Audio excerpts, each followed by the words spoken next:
Assalamualaikum warahmatullahi wabarakatuh. Perkenalkan, nama saya Arif Fajrilisan, NIM 808 6238. Baiklah, jurusan saya pendidikan olahraga, prodi saya pendidikan jasmani olahraga dan kesehatan. Baiklah, di sini saya akan menjelaskan penjelasan mengenai administrasi peserta didik. Nah, sebelum mengetahui apakah itu administrasi peserta didik, langkah baiknya kita tahu apa itu pengertian administrasi. Administrasi adalah mengolah sumber daya yang ada untuk mencapai tujuan secara efektif dan efisien. Nah, sedangkan peserta didik itu tersebut adalah anggota masyarakat yang berusaha mengembangkan potensi diri melalui proses pembelajaran yang tersedia pada jalur jenjang dan jenis pendidikan tertentu. Itu pun menurut Undang-Undang Nomor 20 Tahun 2003. Nah, jadi pengertian administrasi peserta didik itu adalah suatu proses pengaturan terhadap peserta didik. Itu bukanlah dalam bentuk kegiatan-kegiatan pendekatan peserta didik, melainkan meliputi aspek yang sangat luas agar tercapainya suatu tujuan pendidikan tertentu secara efektif dan efisien. Dan selanjutnya, administrasi peserta didik ini memiliki proses, yaitu yang pertama perencanaan dan penerimaan peserta didik baru. Nah, perencanaan peserta didik baru ini yaitunya menambahnya siswa atau pembukaan pendaftaran. Ini bertujuan untuk menambah siswa. Yang kedua itu bimbingan dan konseling. Nah, bimbingan dan konseling ini mungkin sangat berarti bagi suatu peserta didik untuk membimbing dan mendidiknya bagaimana suatu administrasi peserta didik tersebut. Yang ketiga yaitu orientasi peserta didik. Orientasi peserta didik ini adalah suatu pengenalan, baik itu dalam lingkungan sekolah atau lain sebagainya. Yang keempat itu pengaturan disiplin atau tertib sekolah. Nah, pengaturan dan disiplin tata tertib sekolah ini sangatlah penting, di mana apabila dalam suatu sekolah itu tidak memiliki kedisiplinan atau tertib, maka sekolah tersebut tidak akan maju dan tidak akan berkembang. Dan dipastikan juga siswanya itu tidak memiliki karakter dan nilai yang bagus. Nah, yang selanjutnya itu pengelompokan peserta didik dan tata cara menentukan kedudukan peserta didik dalam kelompok. Nah, di sini dijelaskan pengelompokan itu di mana bagaimanakah peran seorang peserta didik dan bagaimanakah cara tingkah lakunya.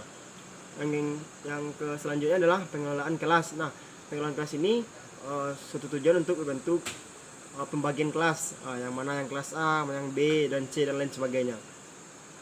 Yang selanjutnya adalah pencatatan data peserta didik dan instrumen yang digunakan. Nah, pencatatan peserta didik ini yakninya berbentuk suatu absen atau bentuk lain sebagainya. Biasanya untuk sekolah mungkin berupa absen, daftar absen atau daftar hadir. Nah, yang selanjutnya adalah kenaikan kelas atau EPTA. Nah, kenaikan kelas atau EPTA ini mungkin sangat dibutuhkan atau sangat ditunggu bagi peserta didik yang berprestasi. Nah, di mana peserta didik ini bersaing mencapai nilai tertinggi yang bertujuan untuk mendapatkan nilai yang lebih bagus. Nah, selanjutnya adapun terkait item instrumen administrasi peserta didik. Nah, yang ini juga terbagi dua. Yang pertama manual dan elektronik. Yang manualnya pertama buku induk siswa. Nah, buku induk siswa ini mungkin tidak asing lagi, itu buku yang kita gunakan dalam belajar sehari-hari. Yang kedua ada buku clipper. Yang ketiga daftar presentasi. Daftar presentasi ini daftar dia mulai ataupun melakukan suatu kegiatan dalam kelas. Misalnya daftar mutasi. Dan selanjutnya buku catatan. Nah, buku catatan ini mungkin sangat perlu, di mana para siswa bertujuan untuk melihat atau mengulangi kembali pelajaran yang telah dipelajari untuk yang selanjutnya. Daftar nilai. Yang selanjutnya adalah buku leger, yang terakhir itu buku rapor. Nah, buku rapor ini adalah hasil suatu nilai peserta didik yang bertujuan untuk menilainya seberapa batas kemampuan peserta didik tersebut. Nah, selanjutnya kita membahas tentang elektronik. Elektronik adalah buku induk siswa juga ada, dan perbedaannya di sini hanyalah tidak cukup beda ya, cuman ada persamaan. Itu daftar mutasi juga ada, buku catatan dan pribadi siswa. Nah, yang selanjutnya adalah kita mengkaji mengenai kelebihan instrumen elektronik. Nah, kelebihan instrumen elektronik ini mungkin memiliki lebih cepat atau lebih teliti, juga kapasitasnya lebih besar, kemampuan mengulang, mudah mengupdate, mempermudah untuk mengirim dan menerima. Contohnya kita mengupload suatu tugas, bisa juga di learning, di WhatsApp atau tempat lain sebagainya. Yang selanjutnya adalah peran guru dalam administrasi peserta didik. Guru juga ikut terlibat dalam administrasi peserta didik tersebut.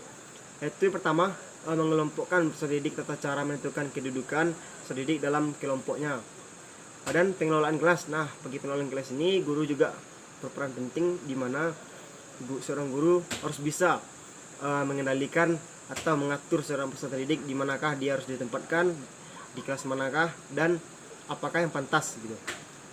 Mungkin itu saja pembahasan dari saya mengenai administrasi peserta didik. Salah ada jangka, saya mohon maaf. Assalamualaikum warahmatullahi wabarakatuh.